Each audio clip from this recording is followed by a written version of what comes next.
Vincent Goulet, bonjour. Bonjour. Alors absent au municipal à Mulhouse en 2008, le Front de gauche a dépassé les 10% aux dernières présidentielles. Quelle est votre ambition chiffrée pour dimanche prochain ?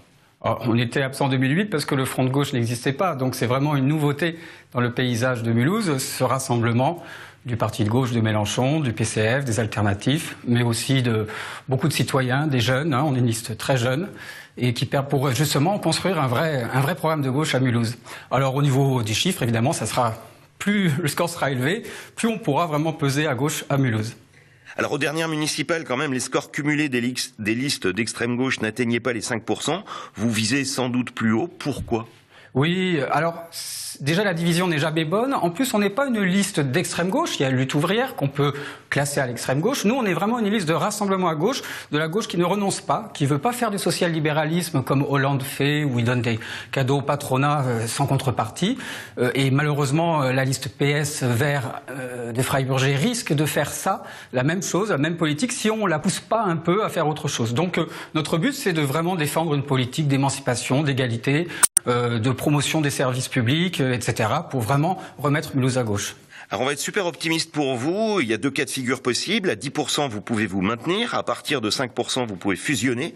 Que ferez-vous et avec qui dans ces deux hypothèses ? Là, vous anticipez un peu, évidemment, sur les résultats, mais je suis très content que vous nous voyez déjà à plus de 10%. Évidemment, c'est ce qu'on recherche pour vraiment peser à gauche. Après, évidemment, on est ancré à gauche et je pense qu'on va en discuter entre nous au soir du premier coup de tour, mais je pense qu'on appellera de toute façon à battre la droite et surtout l'extrême droite. Mais en revanche, on n'acceptera pas tout avec Freiburger puisqu'il faut qu'il y ait vraiment un contenu de gauche. Si une fusion technique est possible, il faudra qu'il y ait vraiment un contenu avec des engagements chiffrés, des vraies promesses pour pouvoir faire une vraie politique de gauche à Mulhouse. Alors vous menez une campagne assez agressive en dénonçant notamment votre absence dans les médias. C'est la stratégie de la diabolisation empruntée au Front National ?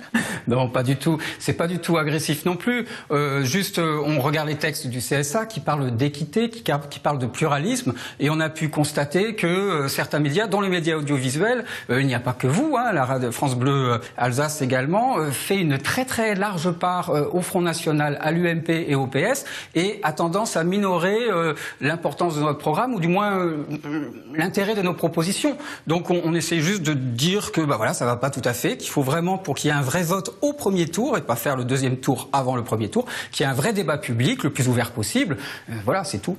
Vincent Goulet, merci. Je rappelle les autres candidats en lice à Mulhouse: Martine Binder pour le Front National, Jean Rotner pour l'UMP, Julien Vostine pour Lutte ouvrière et Pierre Freiburger pour le Parti socialiste. Merci.